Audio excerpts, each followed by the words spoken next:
Welcome to the Great Detectives of Old Time Radio. From Boise, Idaho, this is your host, Adam Graham. If you have a comment, email it to me. box13@greatdetectives.net. Give us a call, 208-991-4783. And become one of our friends over on Facebook, facebook.com/Radio Detectives. I'm going to be swapping the shows I do the promo on, because I do want to encourage you, if you've not already, to pick up a copy of my book, available for your Kindle, All I Needed to Know I Learned from Columbo. It examines life lessons from 7 great detectives, including Sherlock Holmes. In addition, we also discuss Father Brown, Nero Wolfe, Adrian Monk, and others. And of course, Columbo. It's available in the U.S. Kindle store for $1.99, and as of this recording, it's available for £1.45 in the UK Kindle store. Now it's time for today's episode of Sherlock Holmes, New Year's Eve off the Scilly Isles. From New York, the makers of Clippercraft clothes for men and 924 leading retail stores from coast to coast present the world's most famous detective, Sherlock Holmes.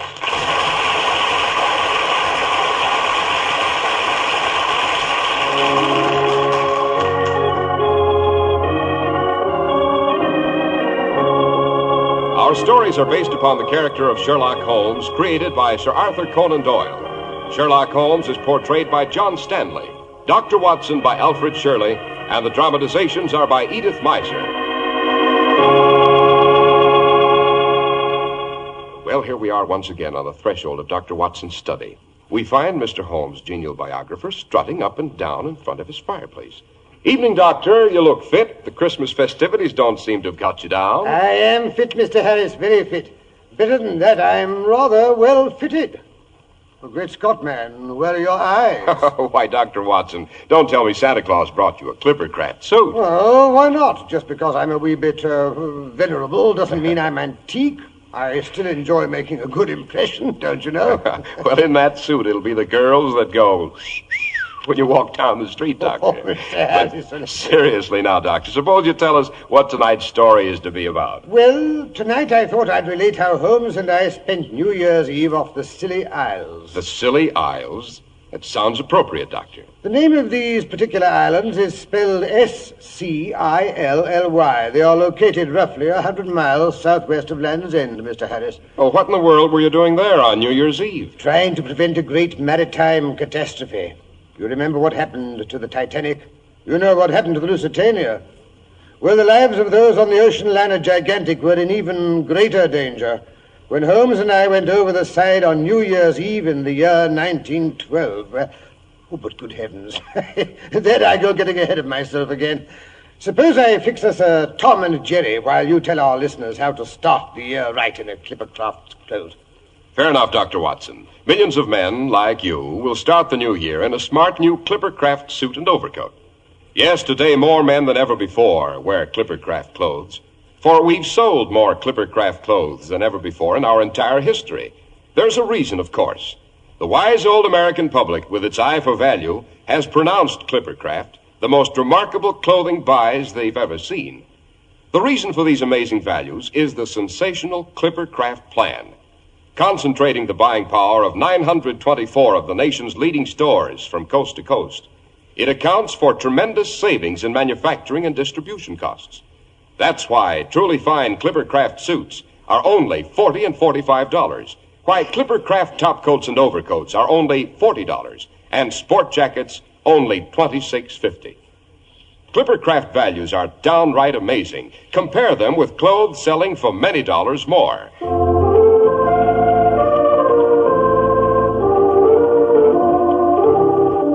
And now, Dr. Watson, to return to the New Year's Eve you and Sherlock Holmes celebrated on the good ship Gigantic. Yes. Here's your Tom and Jerry, Mr. Harris. Thank you, Doctor. Careful, don't burn yourself. Yes, it was probably the most hectic New Year's Eve I've ever experienced.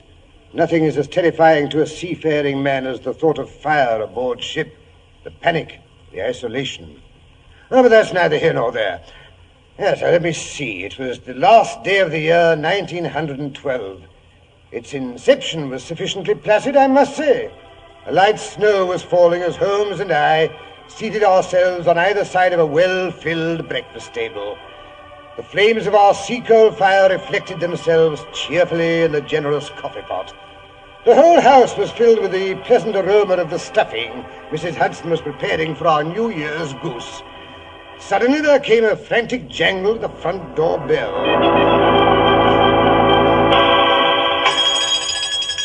No, definitely no. No what, Holmes? Whoever it is that's pulling our front doorbell out by the roots and whatever his problem is, I'm definitely not interested. Yes, Watson, being the world's greatest consulting detective has its disadvantages. People always manage to get into difficulties at the most inopportune moments. Yes, you should try being a doctor, Holmes. No female since Eve has ever decided to become a mother at a convenient time. Oh, come in, confound it. Mr. Holmes? Mr. Sherlock Holmes? Naturally. Whatever your problem is, I warn you it'll have to wait till after the holidays. But it can't wait, Mr. Holmes.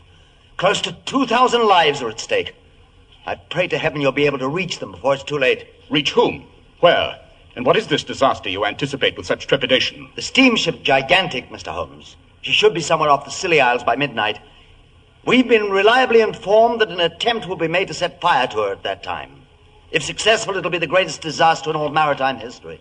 Yes, in that case, I suppose I shall have to forego the little celebration I'd planned for this evening. Have to? Well, really, Holmes, you are a cold-blooded fish. Oh, I'm sorry. I don't believe you've met my colleague, Dr. Watson. Mr. Pembroke.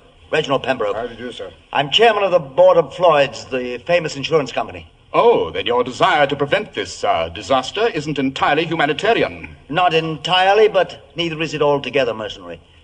There's more at stake than the lives of the passengers on board the Gigantic. If she goes down, the financial stability of the British Empire goes with her.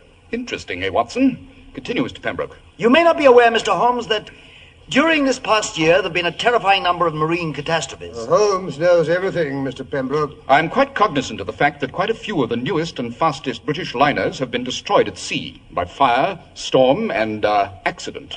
They weren't accidents, Mr. Holmes, I assure you. Quite. The Egyptian Star was destroyed by fire in the Persian Gulf. 800 lives lost. The Lord Nelson disappeared in a typhoon in the Indian Ocean. No survivors. The Southern Cross exploded and sank off the coast of Brazil. 1,200 casualties.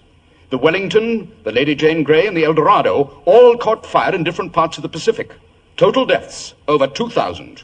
The greatest disaster was last April, when the Titanic ran into an iceberg with a loss of over 1,500 souls. The public's becoming panicky about traveling on British ships.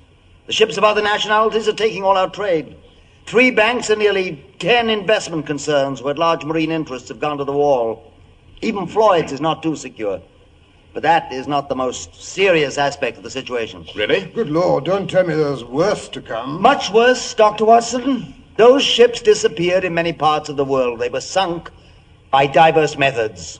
One factor, however, was the same in each disaster. And that was? The cargo carried by each ship was gold. English gold. Oh. If it ever became known how much British bullion lies at the bottom of the 7 seas, British credit would be badly crippled. As a matter of fact, the Bank of England has been forced to import a large shipment of gold from Canada. And it's on the Gigantic. Good Lord, no wonder you're upset. The whole economic structure of the British Empire is at stake, Mr. Holmes. Nothing must happen to the Gigantic. What makes you think anything will? A cable was sent shortly after the Gigantic left Queenstown. She makes a stop in Ireland on her eastbound voyage, you know. She sailed shortly before dawn this morning. The gangplanks have been drawn in, the last line have been cast off, and the great propellers have begun to churn. Suddenly the dockmaster noticed someone sliding down the ship's side on a rope.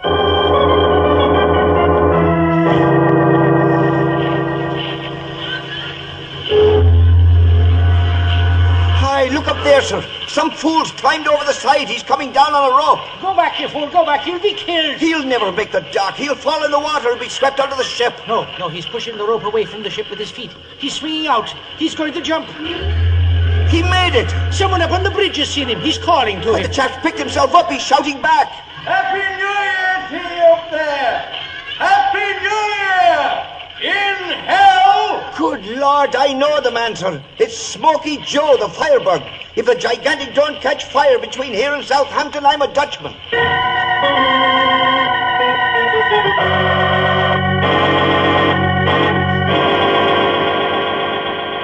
Smoky Joe. Seems to me we've heard of him before, Watson? Not merely as an expert arsonist, but a dangerous pyromaniac as well. They caught him, I hope, Mr. Pembroke. No, Mr. Holmes. Unfortunately, he was too quick for them. He crawled down a ladder and disappeared among the pilings under the docks. So, the Gigantic is headed for Southampton with a nice bit of Joe's handiwork aboard. You think it's a firebomb, eh, Holmes? Not necessarily, Watson. There are many ingenious ways of starting a fire, you know. Whoever hired Joe would prefer to have it happen well out to sea, I imagine. Our thought exactly, Mr. Holmes. We've wirelessed Captain Brooks to make a search, of course, but on a ship the size of the Gigantic, it's like looking for a needle in a haystack. You are our one hope, Mr. Holmes. If only you couldn't get on board in time. And how do you suggest I go about that little assignment? The chairman of the Great Western Railway has placed the Royal Train at your disposal. All other traffic will be cleared off the tracks. Now, you should reach Land's End shortly after lunch. My yacht, the Albatross, will be waiting for you in the harbor at St. Ives. It's a very speedy little craft, and with any luck, you should sight the Gigantic around 11 o'clock tonight. Yes, 11 o'clock. What was it Smoky Joe called out? Happy New Year in hell. It won't be New Year till midnight. If we reach the Gigantic by 11, we may just possibly be in time.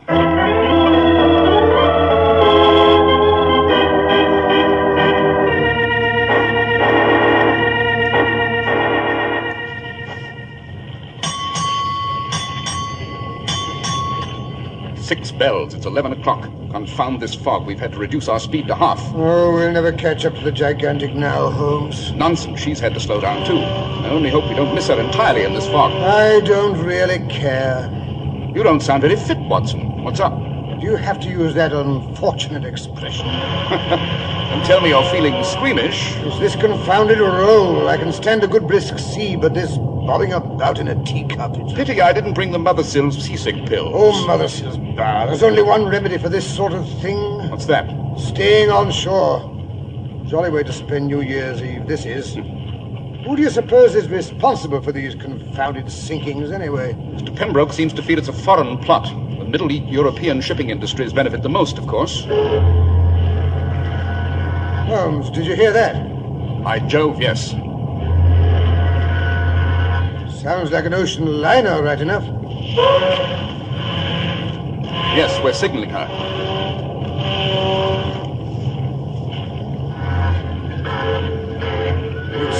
Scott, there she is, the Gigantic looming out of the fog. Looks like a mountain coming at us. Ahoy there! Are you the Albatross? Yes, Sherlock Holmes and Dr. Watson coming aboard. Let down a ladder. Ladder coming over! Look out below! Here's the ladder, Watson. Think you can manage it? I'd climb up the Eiffel Tower on a clothesline if it would get me off this bouncing coffle shell.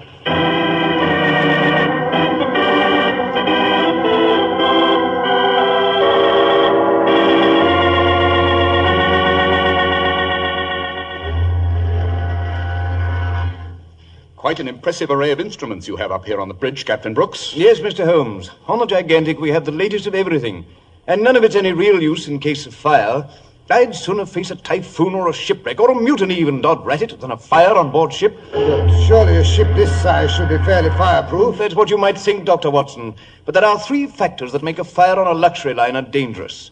First, there's all the confounded ornamental woodwork that's used in a passenger construction. Second, there's the fact that once a fire gets a firm hold, it's fed by drafts that rush through the ventilating system. And third, there is the element of panic. Nothing makes people behave more like wild beasts quicker than the cry of fire. In case of fire, you have, of course, an alarm system. Oh, we have the old-fashioned system of bells, and also something rather recent. The Gigantic is one of the first ships to install it. You see that glass case over there, gentlemen? The one with a lot of tubes entering from below.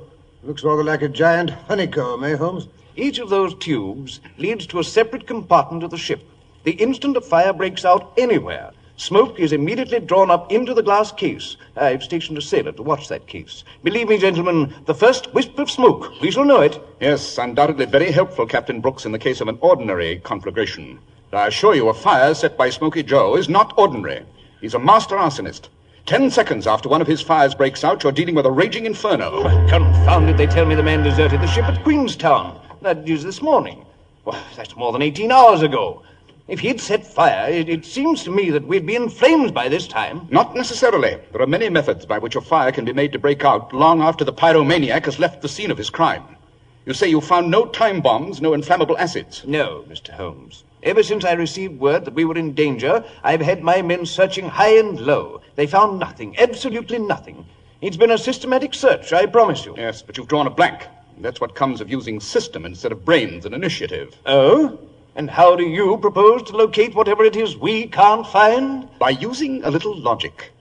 I shall credit Smoky Joe with having the intelligence to place his fire-starting device in the place where it'll do the most damage.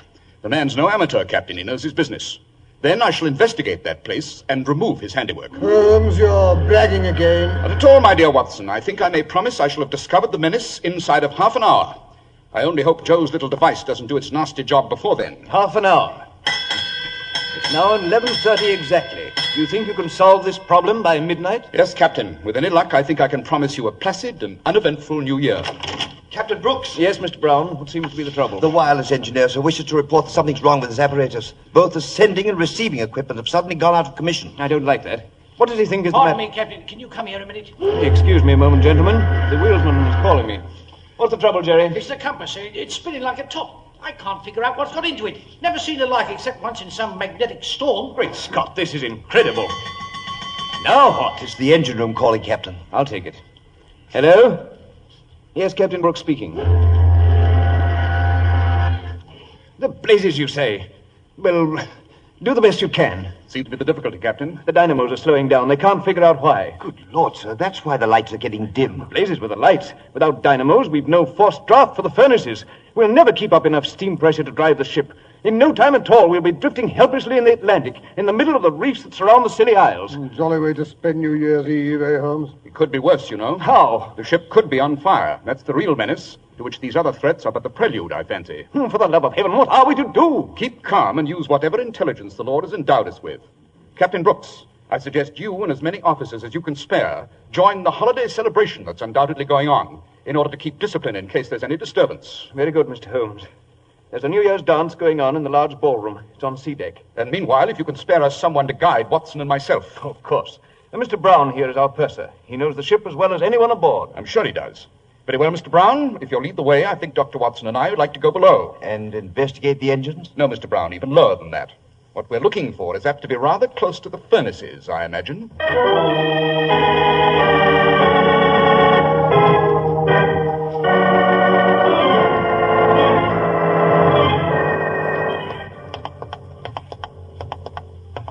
Oh, these iron stairs that go round and round to make me dizzy.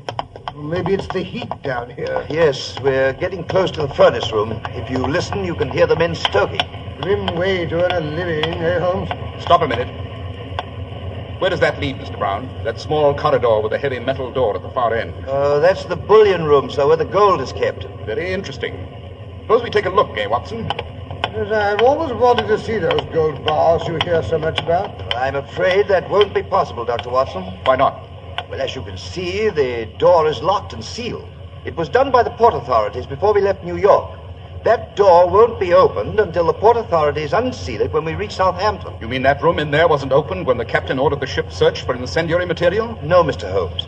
But it's quite impossible for anyone to place a firebomb or anything of the sort in there. As you can see, the seals are still intact. Quite. These seals are intact. But are they the ones put on in New York? I doubt it. Let's have a look. Yes, interesting. Very interesting. These are not the original seals. Oh, how can you tell, Holmes? They look intact to me. Exactly, they are intact. But here in the crack of the door sill are bits of broken seals. But these seals are not even chipped. By Jove, yes, of course. The original seals were hacked off and then replaced after someone had finished picking the lock and robbing the room inside. I doubt if robbery was the motive, Watson. Well, for what other reason would anyone want to break into a room full of gold bullion? It all depends. What lies directly below that room, Mr. Brown? Well, let me see. Well, nothing of any great importance, Mr. Holmes. Just the coal piles. The coal piles? Good Lord. I think we shall have to break the seals again, Mr. Brown. Here, Watson, help me. But the door is locked, Mr. Holmes. Even after the seals have been removed, we shall have to get the key from the captain. No time for that. Hand me my burglar tools, Watson. Very well. What? Good heavens, you mean you could actually pick a lock with those things? If Holmes ever turned thief, Mr. Brown, even the Bank of England wouldn't be safe. Yes, that should do the trick. Now, if you'll help me draw the bars, Watson. Yes, with pleasure. Well, there you are, Holmes. Now, let's see. Say, it's black in there, isn't it? Is there a light inside, Mr. Brown? No, Mr. Holmes, I'm afraid not. Then we shall have to prop the door open. The light from the corridor will have to do for our investigations. Come on, Watson. Holmes, that smell. Phew. Strong and acrid. Like sulfur, only with more bite. Seems to be coming from this large tin. Suppose I light a match. Oh, this village, stop! Don't be alarmed. I know better than to light a match around a tin which is leaking sulfuric acid.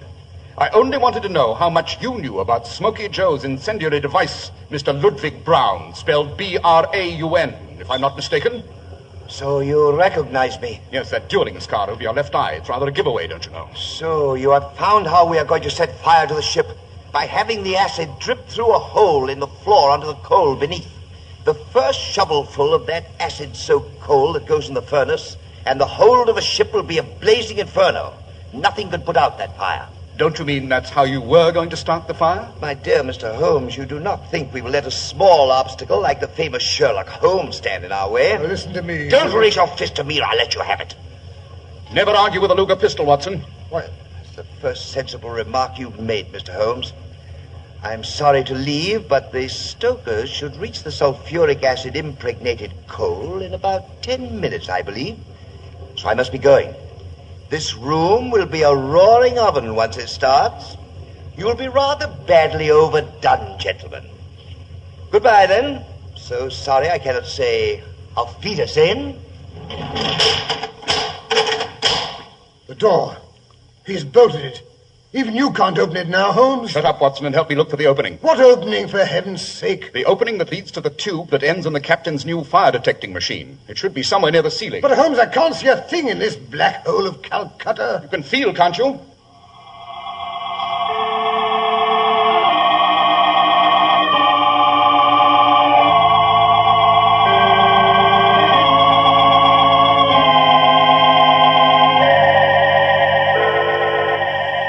Not a thing, Holmes. The wall on this side of the room, it's as smooth as an egg. Confound it, if we could see for half a minute, it would... Hello, I've got something. Yes? Yes, a small grating here in the upper corner. This must be it. Now, if we can make a smudge of some sort. Watson, bring me a piece of paper. Paper? Where would I find a piece of paper? Then bring me anything I can burn. A bit of cloth, a piece of... Yes, by Jove, rope. Bring me a piece of the rope that's tied around one of the boxes that contain the bullion. Very well, if I can find a box that... Oh! Now what? I found it. Confound it. The knots are tied so tight I Blazes with knots. Cut the rope, Watson. Use your pocket knife. Oh, very well. There you are, Holmes. It's a short length, I'm afraid. I only want enough for a smudge. Nothing like a bit of hempen rope to... Holmes, for heaven's sake, you're not going to set a match to that thing in here. There'll be an explosion. Have to take the chance, Watson. With any luck, the sulfuric acid fumes won't be too concentrated up here near the ceiling. Well, here goes. 1, 2. Now, if we can persuade the rope to smolder. Yes, there she goes. Certainly makes plenty of smoke, eh, Holmes? The important thing is being drawn up through the grating. How long before they come to investigate, do you suppose? It all depends on the mental acumen of the sailor who's watching that fire-detecting machine. Well, let's hope he's brighter than he looks. It may be my imagination, but it seems to me I can feel the metal flooring under my feet beginning to get hot.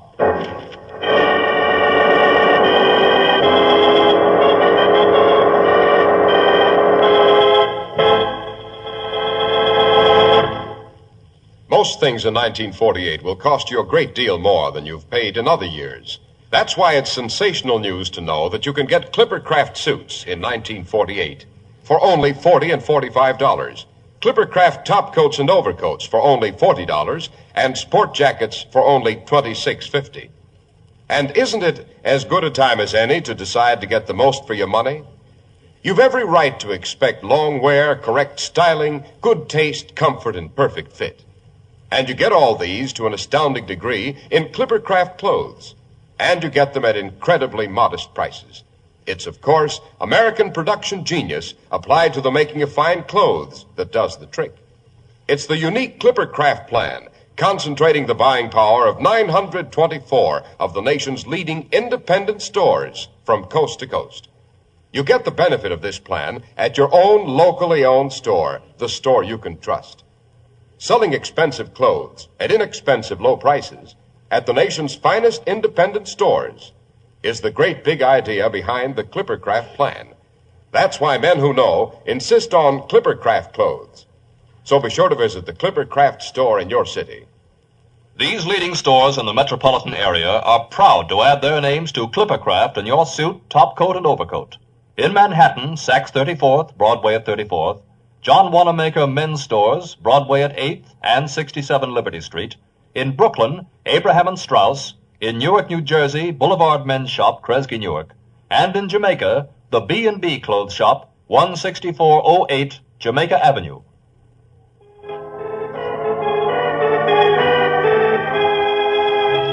Now let's rejoin Sherlock Holmes and Dr. Watson, locked in the smoke-filled bouillon room of the Gigantic.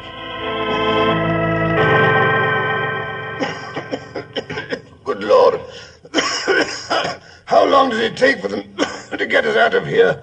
That smoke's suffocating. Calm yourself, Watson. It can't be more than 3 minutes since we lit this smudge. Yes, I can hear someone running down the iron staircase. I can't hear a blasted thing. How do you... Hello! Hello in there! Get us out! We're in here! Open the door! What a relief. How in thunder did you two get locked in here? What's all the smoke? No time for explanations, Captain. Stop them stoking the furnaces. Flood the coal piles with water. They've been soaked with sulfuric acid. Good Lord. Blanchard! Gates! Stop the firing! Stop the pumps in the engine room! Well, that's that, Holmes. What do you suppose has become of that dastardly purser? We'll let Captain Brooks take care of him, Watson. Unless I'm very much mistaken, Mr. Brown is going to wish he'd never gone to sea. Well, come along, let's go upstairs and join the festivities. I think we rate a bottle of champagne. Well, to blazes with the champagne, I need a double brandy.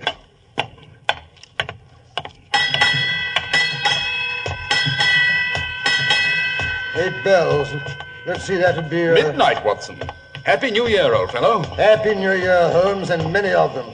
But, don't you think you could manage to have them not quite so hair-raising? And have you getting fat and lethargic? You know, that would be unhealthy. Not to say boring. Oh, so now it's for my sake we indulge in all these horrendous escapades, eh? Fine bit of logic, that is. Elementary, my dear Watson. Elementary. But here's the ballroom. Suppose we join the party. Sign, my dear. Oh, and sign. We'll take a cup of kindness yet.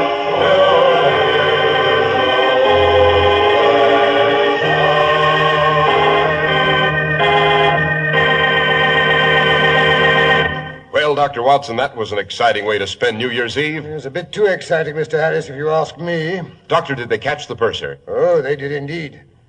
Mr. Brown and 5 of his accomplices were thrown in the brig. That was the end of the disasters in the British Maritime Service. When did Holmes first suspect the purser was the villain of the piece? When he came onto the bridge and threw his overcoat on a chair near to the compass, whereupon the compass went berserk.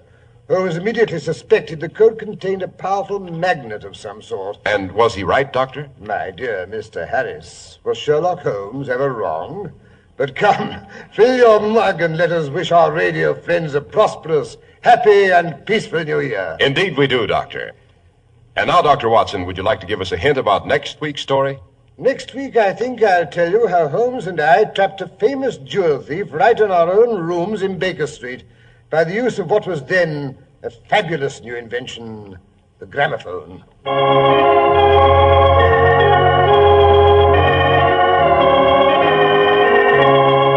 The makers of Clippercraft clothes and 924 leading stores from coast to coast have brought you another in the new series of broadcasts featuring the world's most famous detective, Sherlock Holmes.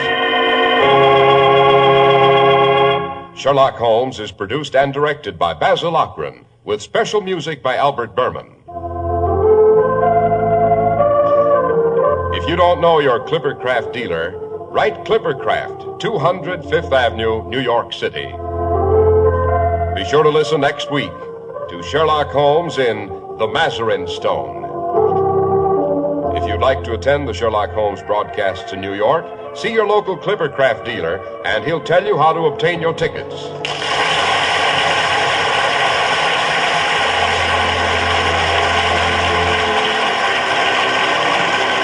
This is Cy Harris speaking for Clippercraft Clothes for Men, wishing you a happy and prosperous new year from all of us at Clippercraft. This is the world's largest network serving more than 450 radio stations for mutual broadcasting. Welcome back.